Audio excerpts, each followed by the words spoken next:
How can we have free will if God is all-knowing? I think that for many of us Muslims, specifically for those of us who don't have much Islamic knowledge, it can be hard to try and understand and reconcile these two. How do we make sense of Allah's divine decree and Him knowing everything that has, is, and will happen while still understanding our free will?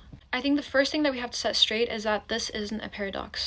From a certain perspective, the coexistence of divine decree and free will can seem paradoxical, arising from the fact that divine decree implies that Allah subhanahu wa ta'ala has a foreknowledge and a plan for everything, including human actions. And so if everything is predetermined by divine decree, qadr, then it might seem that we lack genuine free will. But again, in reality, it isn't a paradox. We're just not used to seeing it this way. We have to recognize that Allah's knowledge of everything doesn't constrain our free will. And Allah subhanahu wa ta'ala's knowledge of your choices doesn't mean He's forcing you to make those choices. Imagine Allah subhanahu wa ta'ala's knowledge as a vast and comprehensive knowledge of all the paths that we could take.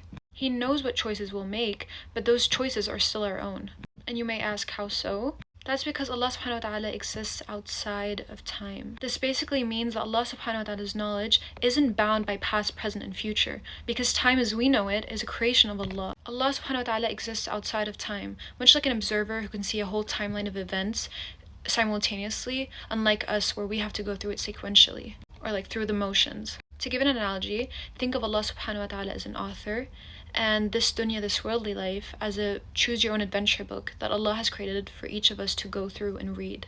Allah has written every possible outcome and path in this book, and as the reader, you have the freedom to make choices within this story. Allah, as the author, knows every possible path that you could take, but your path, your choices within this story are still your choices. So in this way, like in the dunya, Allah's knowledge doesn't predetermine your choices. It merely encompasses all possible choices and paths.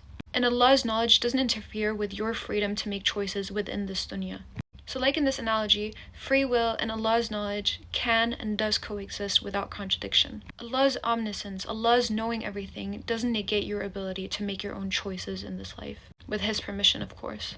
Now some might say, if Allah subhanahu wa ta'ala knows that some people will still disbelieve, why does He create disbelievers? In Surah Al-Kahf, Allah subhanahu wa ta'ala reminds us, and I'll be reading this, and say, the truth is from your Lord. So whoever wills, let him believe, and whoever wills, let him disbelieve. This verse emphasizes the importance of our free will in this life. Now why did Allah subhanahu wa ta'ala create disbelief itself possible? Because life is a test, and disbelief has to be an option for this life to be a test based on free will. Allah created mankind for the purpose of recognizing Him and submitting to Him. Our purpose is to know Him and worship Him alone.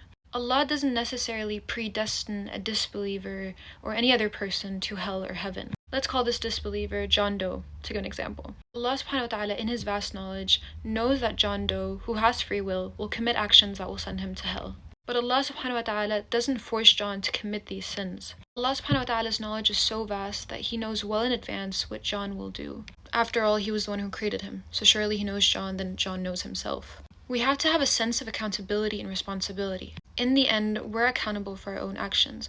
We don't hold Allah subhanahu wa ta'ala accountable for the evil of man. Islam holds that this worldly life, this short life, is a test, and that every individual is accountable for their own actions. The Quran emphasizes that Allah has sent down guidance through revelations to mankind. Scriptures such as the Torah, the Injil, the Gospel, or the Old Testament, and the Quran. Through prophets like Isa, Jesus, Musa, Moses, Dawood, David, Nuh, Noah, alayhim as-salam. And finally, Muhammad sallallahu alayhi wa sallam as the last and final messenger to mankind until the hour.